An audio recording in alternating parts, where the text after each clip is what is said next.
ভ্রমণের আনন্দের মুহূর্তগুলো ক্যামেরায় বন্দি করা ছবির মতন, কখনো হারিয়ে যায় না। মনের মণিকোঠায় স্টুডিওর ফটোর মতোই স্থায়ী হয়ে যায়।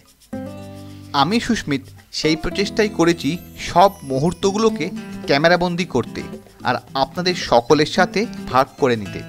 তাহলে চলুন আজকের পর্বটি শুরু করা যাক। অসাধারণ, দুর্দান্ত লাগছে।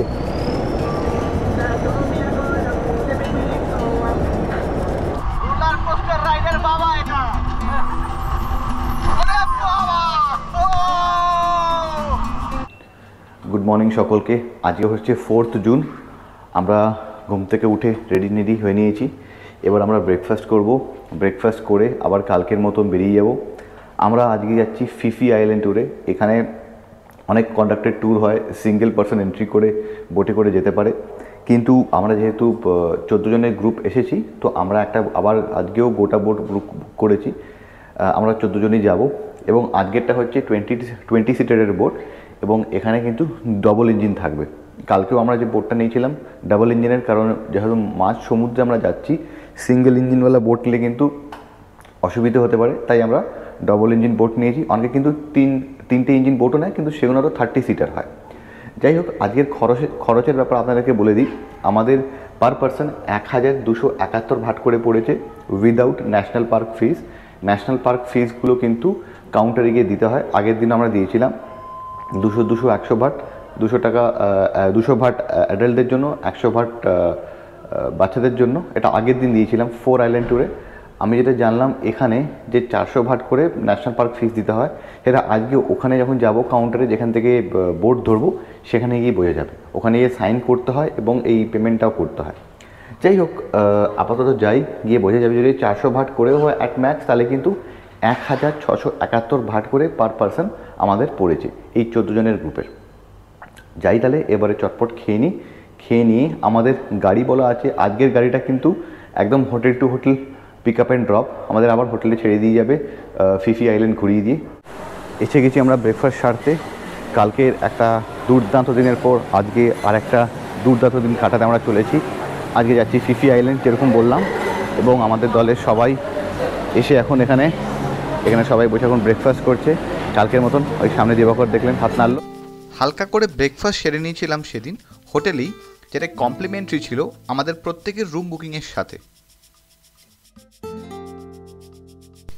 ক্র্যাবিতে আজকে আমাদের 3য় নম্বর দিন, আর আজকে আমরা ঘুরে দেখে নেব ফিফি আইল্যান্ড। আর কালকে দেখলেন আমরা গাড়ি বুক করলাম, একটা গাড়িতে সবাই চাপাচাপি করে বসেছিলাম। আজকে যেহেতু আমরা direct hotel to hotel book করেছি, দুটো গাড়ি ওরা ঠিক ব্যবস্থা করেছে। এই গাড়িতে আমাদের 7 জন বসে আছে সবাই টিমের, আর আরেকটা গাড়িতে আরেকজন 8 জনের মতো লোকজন বসে আছে। তো ওরা আগে পৌঁছাবে, হয়তো ওরা আগে জাস্ট বেরিয়েছে 2 মিনিট আগে। তো যাই হোক, আজকে খুব রোদ, ওয়েদারটা একদম ক্লিয়ার। আশা করছি এরকমই ক্লিয়ার যেন থাকে, তাতে সমুদ্র উত্তাল হবে না আর ছবিও ভালো উঠবে। আমরা যে হাট নোপাটাটের দিকে আসলাম, এইখানকার জেটি থেকে আমাদের বোট ছাড়বে। এখানে কিন্তু ট্যুর অপারেটরের লোক চলে এসেছে এবং আমাদেরকে ডেকে নিয়ে যাচ্ছে এখানে। And then today you have to pay for the national park. No, we have paid. You have to, no, not include national park. একটু আগে দিদিমণি যেটা বললেন যে আমাদের ন্যাশনাল পার্কের ফিস দিতে হবে। আমরা বুকিং যেটা করেছিলাম ন্যাশনাল পার্কের ফিস ওর মধ্যে ইনক্লুডেড ছিল না, ওটা গভর্নমেন্টকে যায়। 400 ভাট করে সবাইকে দিতে হবে। বাচ্চাদের যাদের বয়স 4 থেকে 10-এর মধ্যে তাদের কিন্তু লাগে না। 12 বছরের 10-এর ঊর্ধ্বে আর কি সবার প্রাইসেস টাকা দিতে হবে। তো আমাদের 14 জন আছে, তো আমাদের 14 × 400 ভাট সবাইকে টোটাল পে করতে হবে আমাদেরকে। তো এবং পে করে আমাদের ওদের একটা রেজিস্টার আছে, ওখানে সাইনও করে দিতে হবে। এটা করে নিয়ে এখানকার ফর্মালিটিস পুরো করে নিয়ে দেন আমরা বোটে উঠবো। ফিফিতে কিন্তু দুটো জায়গা আছে, একটা হচ্ছে ফিফি নর্থ, যেটাকে ফিফি ডন বলে, আর সাউথ ফিফি লে, যেটা আমরা 2 জায়গাতেই কভার করব এবং আরও আনুষঙ্গিক জায়গাগুলো কভার করব। সেটা বোটের ক্যাপ্টেন বলে দেবে আমরা আগে কোন জায়গাটায় যাব। এখন আমরা যাচ্ছি জেটিতে, যেখান থেকে আমরা বোটে উঠব। এই বীজটাই দেখো। এখন আমরা বোটে উঠিও নি, কিন্তু কি ভিউ দেখুন একদম পাশটাতেই, যেখান থেকে বললাম দূরে সমুদ্র দেখতে পাওয়া যাচ্ছে। কি দুর্দান্ত ভিউ দেখুন। আজকে আবার আমরা একটা রোদ ঝলমলে দিনে বেরিয়ে পড়েছি এই ফিফি আইল্যান্ড ট্যুরে। আশা করছি আজকের দিনটাও আমরা সিমিলারলি কালকে যেরকম এনজয় করেছিলাম আজকেও এনজয় করব। এখানে দেখছি ক্রিক ফর্মেশন হয়েছে, যেরকম গোয়াতে আমরা দেখেছি সমুদ্রের জল ভেতরে ঢুকে এসেছে এবং এইদিকে থরে থরে সব বোটস দাঁড়িয়ে, এগুলোকে লং টেল বোট বলে। এগুলোতে খুব একটা বেশি লোকজন আঁটে না, হয়তো 5 থেকে 6 জনের জন্য ঠিক আছে, কিন্তু যদি কোনো বড় গ্রুপ যায় তাদের জন্য কিন্তু ওরা স্পিড বোটই প্রেফার করে সবাই। আমাদের জুতো ফুতো সব খুলে দিতে বললো, কারণ এখানে পুরো জল আসছে, চটি খুলে যেতে পারে বলে। এবং ওরা ওই দেখুন আমাদের ওই লোকটা চটিটা নিয়ে যাচ্ছে, ওই লোকটা এখানে বোটে তুলে দিল জাস্ট। আর আমরা এখন বোটে উঠবো, আমাদের সবাই দলের লোকজন একে একে বোটে দিকে এগোচ্ছে। এই সব বোট পরপর এখান থেকেই ছাড়ে এবং আমাদের লোকজন সব উঠে গেছে বোটে। আমরা এবারে উঠবো, ডাবল ইঞ্জিন বোট আমাদের। উঠে পড়েছি আর আমাদের জুতোগুলো এখানে ঝুলিয়ে রেখেছে। আমরা বোটে উঠে পড়েছি। আজকে বোটের ক্যাপ্টেন বলে দিল হাই সি লাইফ জ্যাকেট পরে নিতে। আমাদের লাইফ জ্যাকেটগুলো দিতে বললাম, এক্ষুনি পরে নেবো, কারণ আজকে কিন্তু সমুদ্র একটু উত্তাল আছে বলছে। এই মাথা ফাটানো রোদের মধ্যে ছুটে চলল তীব্র গতিতে আমাদের স্পিড বোট। আর এই যাত্রা যা উত্তেজনা সৃষ্টি করেছিল প্রত্যেকের মনে, তা মনে থাকবে চিরকাল।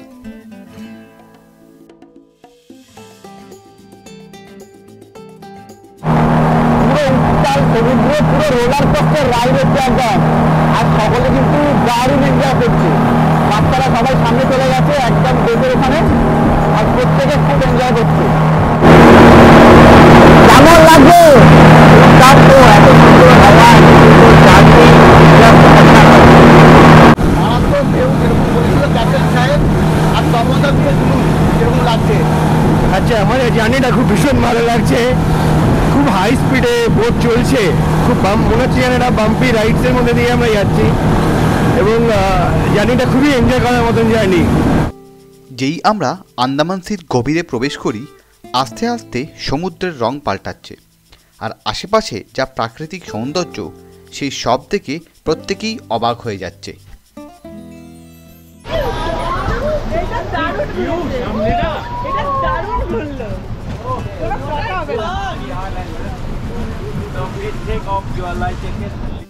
ঘণ্টাখানেকের থ্রিলিং জার্নি শেষ করে আমরা পৌঁছে যাই মায়াবে।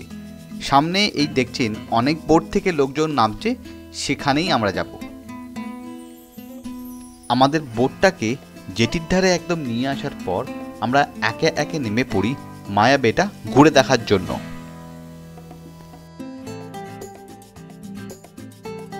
আমরা এখন মায়াবে এসে পৌঁছে গেছি। আপনাদের জায়গাটা দেখাই, দুর্দান্ত ভিউ, দুর্দান্ত। দেখুন জায়গাটা কোরাল আর ফাটাফাটি জায়গা।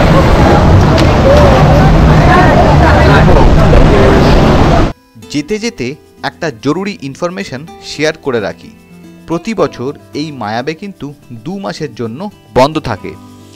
এই বছরেও 1 আগস্ট থেকে 30 সেপ্টেম্বর 2024 সাল অবধি এই মায়াবে কিন্তু বন্ধ থাকবে। দুর্দান্ত জায়গা, আপনাদের দেখাচ্ছি সামনে, এটা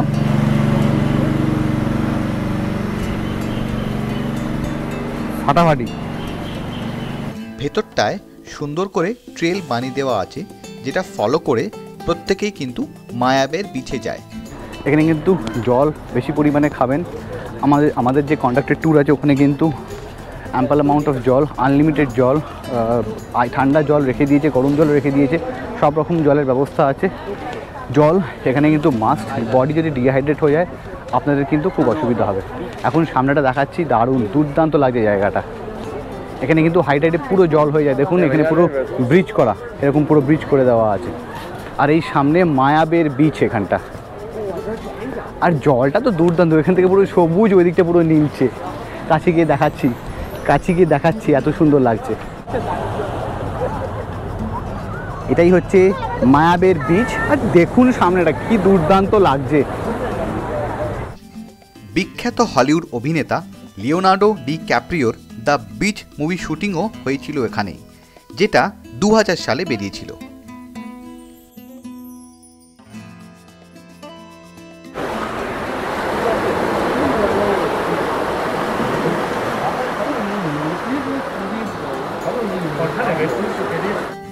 মায়াবে জায়গাটা এতটাই বিখ্যাত এবং সিনিক, দেশ বিদেশ থেকে পর্যটকদের ভিড় একদম থই থই করছে।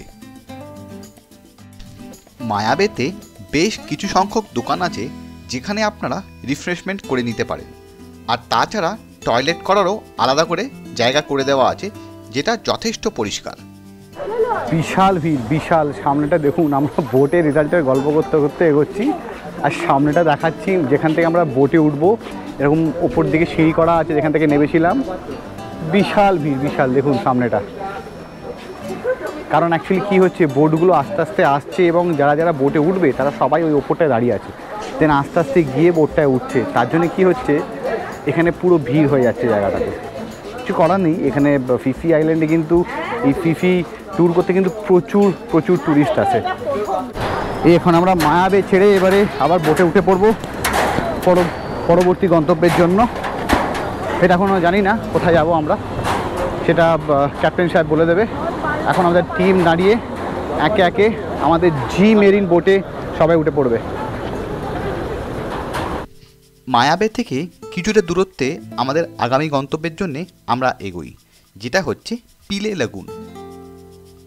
এই ফিফি আইল্যান্ডের ট্যুর কিন্তু ক্র্যাবি আর ফুকেট দু জায়গা থেকেই কন্ডাক্ট করা হয়, আর সেটারই ম্যাপের ভিউ আপনাদের সামনে তুলে ধরছি সুবিধের জন্য। আমরা এসে পৌঁছালাম পিলে লাগুন। সামনে থেকে গিয়ে দৃশ্যটা দেখাই। বোটের ডেকে গিয়ে চোখ চেয়ে দাঁড়িয়েছিলাম মনের ভেতর এক অসামান্য উত্তেজনা নিয়ে। বিশ্বাস করুন, এক সেকেন্ডের জন্যও নজর সরাতে পারছিলাম না।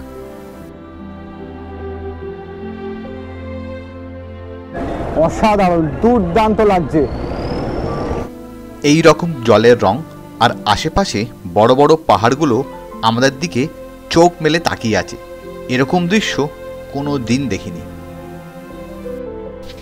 এই জায়গায় এসে আশা করছি প্রত্যেকের থাইল্যান্ডের প্রাকৃতিক সৌন্দর্যের প্রতি দৃঢ় ধারণা পুরোপুরি পাল্টে যাবে। পার্সোনালি আমার ঘুরে দেখা সেরা জায়গার মধ্যে ফিফি চিরকাল অমর হয়ে থাকবে।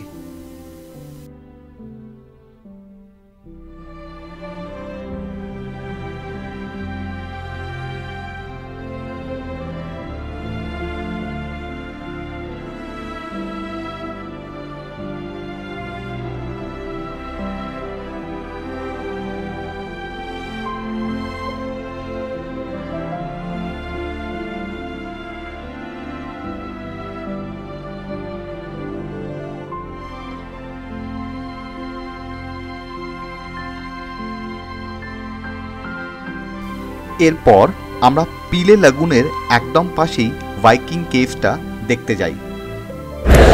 এখন আমরা যাচ্ছি ভাইকিং কেভ দেখতে।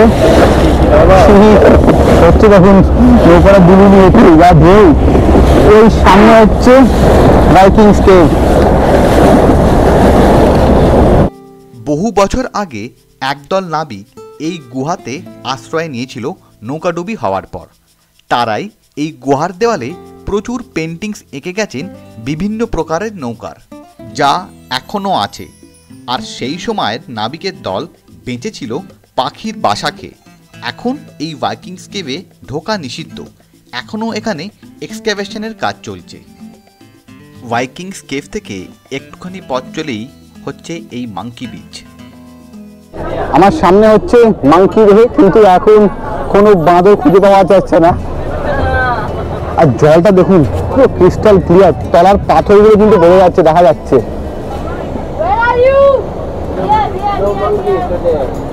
মায়াবে, পিলে লাগুন, ভাইকিংস কেভ আর মাঙ্কি বিচ, এই সবকটাই হচ্ছে ফিফি লেতে, মানে হচ্ছে সাউথ অফ ফিফি।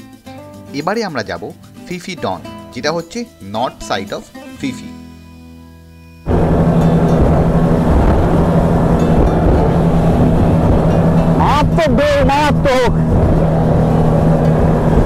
আমরা এখন এসে পৌঁছেছি ফিফি ডন। এরকম আগে বললাম ফিফি দুটো ভাগ, ফিফি লে এবং ফিফি ডন। ফিফি ডন হচ্ছে নর্থ সাইড অফ ফিফি। এখন আমরা এখানে লাঞ্চ সারবো এবং এখানে কিন্তু বিচ আছে সুন্দর, এখানে কিন্তু স্নান টানও করা যায়। কি সুন্দর দেখতে দেখুন জায়গাটা। এই সামনেটা হচ্ছে বিচ লাইনটা, এবং এখানে প্রচুর দোকানপাট, এখানে লোকজন কিন্তু থাকে, বসতি আছে এখানে, এবং এখানেই আমরা আজকে লাঞ্চ সারবো। ফিফি ডন কিন্তু আমি যতটা আশপাশে দেখছি বেশ ক্রাউডেড জায়গা, এখানে কিন্তু প্রচুর লোকে বিভিন্ন জায়গা থেকে লোকজন এসেছে, এবং আমি খোঁজখবর নিয়ে দেখলাম যে আমাদের যে লাঞ্চটা এই প্যাকেজের সঙ্গে বুকড আছে ওটা কিন্তু এই পার্টিকুলার যে রেস্টুরেন্টটা এখানে, এই পার্টিকুলার রেস্টুরেন্টে কিন্তু আজ আমাদের লাঞ্চ সার্ভ হবে বুফে সিস্টেমে। আর বাচ্চারা কিন্তু এখন সুন্দর করে রিল্যাক্স করছে, সমুদ্রে নেমে গেছে, স্নান করছে, কারণ যখন নৌকোটা আজকে আসছিলো হাই সি দিয়ে এত আর কি হাই টাইড ছিল, এত হাই ওয়েভ ছিল, হাই টাইড নয় হাই ওয়েভ ছিল, পুরো কেঁপে যাচ্ছিলো সবাই, এবং অনেকেই শরীর খারাপ করেছিল, ওদের কষ্ট হচ্ছিল। আর যাই হোক এখন সবাই খুব রিল্যাক্স করছে, রিফ্রেশমেন্ট খাচ্ছে, কোকোনাট ওয়াটার, কোল্ড ড্রিঙ্কস, সবাই খুব রিল্যাক্স করছে। আমি একটা কাজ করব, ভেতরটা একটুখানি এক্সপ্লোর করে দেখব, কারণ আমাদের 1টার সময় লাঞ্চ দেবে বলেছে, লাঞ্চ খেতে আমরা 1টার সময় আসবো। তারপরে বোটের লোকের নাম্বার নিয়ে রেখেছি, ওরা বাইরে পার্কিং করেছে, এখানে কিন্তু পার্কিং করা অ্যালাউড না, এখানে লোকজনকে নামিয়ে ওরা বাইরে পার্কিং করতে চলে যাচ্ছে। 2টো থেকে 2:30 আমাদের এখানে সময় আছে, বোটকে ফোন করলে বোট চলে আসবে। কিছুক্ষণ এখানটায় বসে দেখছিলাম পরপর বিভিন্ন প্রকারের বোটস আসছে আর এখানে লোকেদের নামাচ্ছে। ফিফি ট্যুর যারা অপারেট করে ক্র্যাবি বা ফুকেট থেকে, সাধারণত লাঞ্চের অ্যারেঞ্জমেন্টটা ওরা ফিফি ডনেই করে।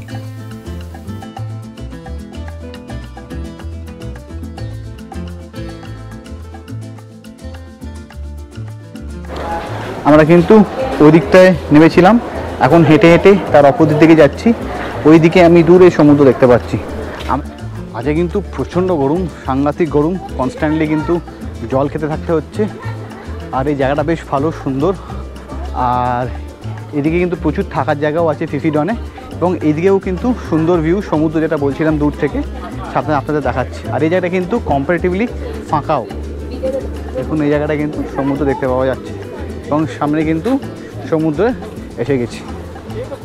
এটা কিন্তু একদম ফাঁকা জায়গা, আমরা যেদিকে নামলাম ফিফি ডনের তার অপোজিট দিকে যদি হেঁটে আসেন একদম শান্তি, নিরিবিলি, এখানে কিন্তু একদমই লোক নেই, জনসংখ্যা একদম কম, আর সুন্দর ভিউ। এখানেও কিন্তু বোটস আছে, এখানে অনেকে কায়াক করছে, দারুণ ভিউ এখান থেকে। এটা কিন্তু লং টেল বোট। আমরা এখন খেতে চলে এসেছি, 1টা বাজে, 1টার সময় বলেছিল লাঞ্চ সার্ভ হবে। এখানে কিন্তু প্রচুর খাবার দাবার, এখানে বুফে সিস্টেমে খাবার রেডি করে আছে, সব রেখে দেওয়া গরম গরম, এবং অনেকেই আমাদের খাবার দাবার নিয়ে নিয়েছে, এবং এখানে কিন্তু বসে খাওয়া দাওয়া শুরু করে দিয়েছে।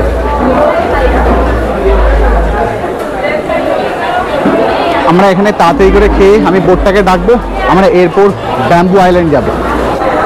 আমি চাউমিন নিলাম আর চিকেন ফ্রাই। আজকে কিন্তু এখানে খাওয়াটা বেশ ভালো, এখানে চিকেনের ঝোল, রাইসও আছে, খাওয়া দাওয়ার কোয়ালিটি কিন্তু ভালো, বেশ টেস্টি খাবার। আমি দেখাচ্ছি আমি আপাতত কী নিয়েছি। আমি হাক্কা নুডলস নিয়েছি চিকেনের গ্রেভি আর একটা সস দিয়ে, আর চিকেন ফ্রাই, খেতে কিন্তু বেশ ভালো। আমি আবার যাব, আমি চিকেনের ঝোল রাইসও দেখে আসলাম, ওটাও কিন্তু বেশ ভালো খেতে, আমার ওয়াইফ নিয়েছে, বেশ ভালো টেস্ট। আমরা ফিফি ডন থেকে লাঞ্চ সেরে পুরো সেদ্ধ হয়ে উঠলাম বোটে, সাংঘাতিক গরম। এখন আমরা এখান থেকে যাব হচ্ছে ব্যাম্বু আইল্যান্ড। ব্যাম্বু আইল্যান্ড হচ্ছে এখান থেকে 20 মিনিটস, 20 মিনিট লাগবে বললো।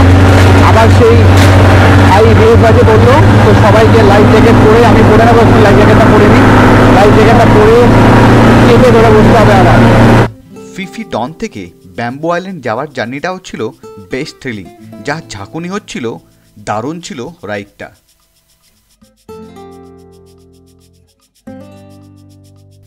আর এই থ্রিলিং জার্নির মধ্যে একটা পাওয়ার ন্যাপ নিয়ে নিচ্ছিলেন আমাদের অনির্বাণ বাবু। এই সামনে হচ্ছে ব্যাম্বু আইল্যান্ড, এইটা হচ্ছে দারুণ জায়গা, এখানে কিন্তু একদম লোকজন কম দেখছি।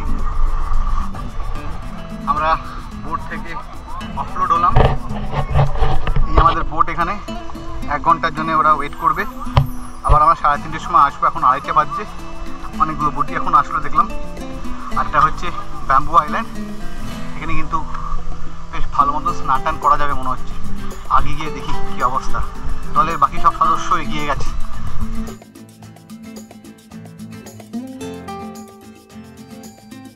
ব্যাম্বু আইল্যান্ডটা একদম ফিফি ডনের কাছে অবস্থিত। এখানকার বিচ লাইনটা বেশ মনোরম আর ফটোজেনিক। এইখানে কিন্তু ভালো মতো স্নরকেলিং হচ্ছে, প্রত্যেকটা লোকের কাছ থেকে কিছু মাস্ক আছে, আমি যাই নৌকো থেকে গিয়ে মাস্কগুলো নিয়ে আসি।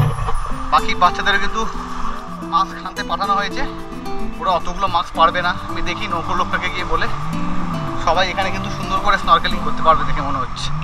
গিয়ে দেখি কথাবার্তা বলে। স্নরকেলিং এখানে করলে কিন্তু বেশ ভালোই কোরালস আছে, মাছ ওপর থেকে আমি দেখতে পাচ্ছি। গিয়ে নিয়ে আসি, নিয়ে তারপরে স্নরকেলিংটা করতে হবে এখানে। আমরা এখন স্নরকেলিংয়ের কিট পরে নিয়েছি। এটা চোখে দিতে হবে, এরকম করে পরে নাকটা এখানে থাকবে, আর এইটা এরকমভাবে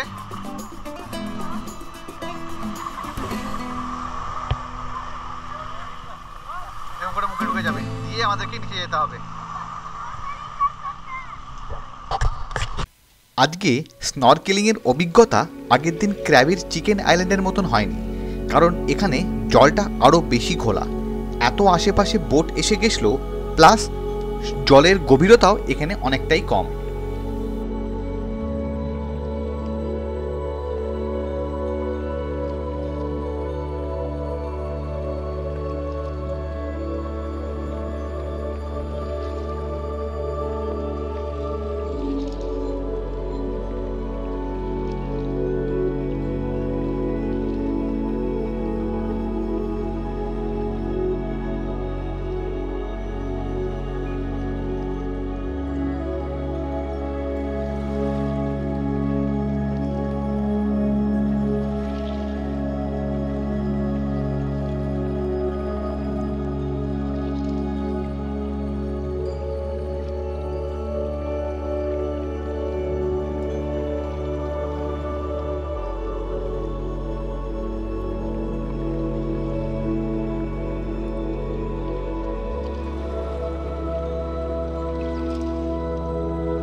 ব্যাম্বু আইল্যান্ডে ভালো করে রিল্যাক্সের পর আমরা রওনা দিই আমাদের ক্র্যাবির উদ্দেশ্যে।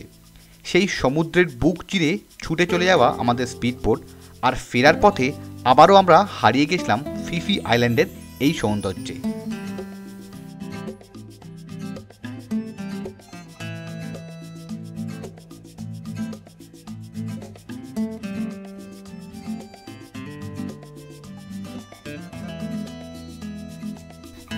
ঘণ্টাখানেকের মধ্যেই আমরা পৌঁছে যাই ক্র্যাবিতে, তার সাথে অমূল্যবান কিছু স্মৃতি সাথে নিয়ে।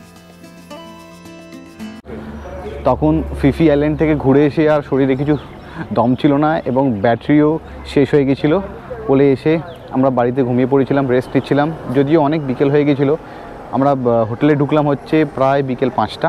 তারপরে ফ্রেশ ট্রেশ হয়ে এখন বাজে হচ্ছে ঘড়িতে 6:30। এখন আমরা একটুখানি আওনাং বিচের আশপাশটা ঘুরবো, এক্সপ্লোর করব। এবং এই মুহূর্তে এখন সবাই ওয়েট করছে টোটোর জন্যে।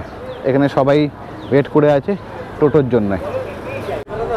বাকিরা চলে গেছে টোটো করে, আমরা টোটো পাচ্ছিলাম না বলে আমরা হাঁটতে হাঁটতে যাচ্ছি আর রাস্তাটা এনজয় করতে করতে যাচ্ছি।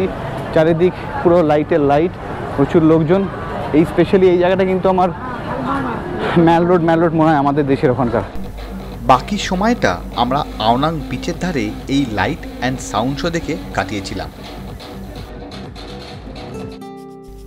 যদি আপনাদের আজকের এই পর্বটি ভালো লেগে থাকে তাহলে ভিডিওটিতে লাইক, শেয়ার আর কমেন্ট করে জানাবেন কেমন লাগলো।